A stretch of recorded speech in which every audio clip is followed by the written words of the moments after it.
Crime and violence in some of our local housing projects, but unfortunately, news about the good things going on there seldom gets much attention.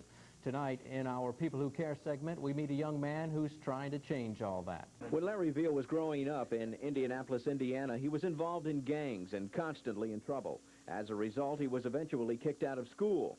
That's when his mother sat him down and told him she was afraid he wouldn't live to see his 18th birthday. It was that talk that turned his life around. I realized that, this is me. I'm the only me that I have. If I don't do nothing with myself, nobody will. And I felt that I had a lot of potential, and I was going to use it to the fullest. Faced with the death and imprisonment of his friends, Veal decided it was time to turn his life around, and now he wants to help others do the same. Channel 5's Mary Ellen Resendez introduces us to the man with a message who's visiting some local schools.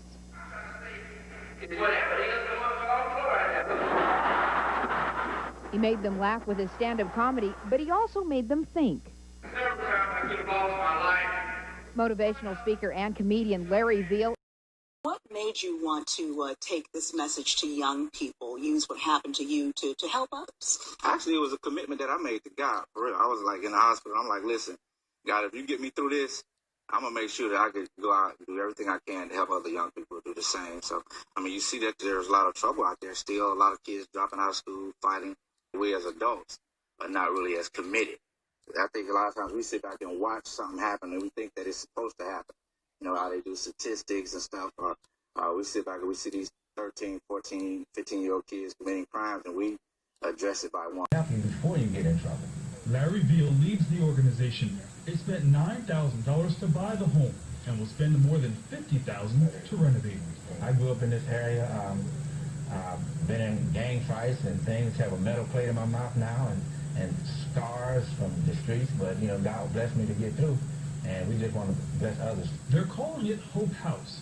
It will host education programs and job training for neighborhood kids. Somebody told me, well, Larry, what if it doesn't work?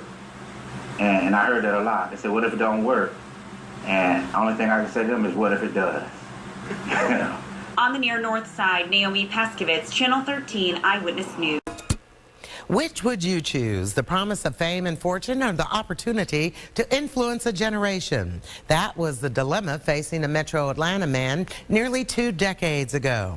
Take a look at why he says he made the right decision. I noticed how a lot of my kids, not a lot, but one is too many, would end up dying and losing their life, going into the prison system.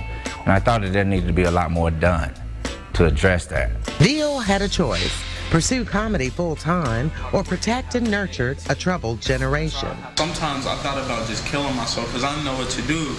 And I was in juvie, so I was all like, how am I going to get through this?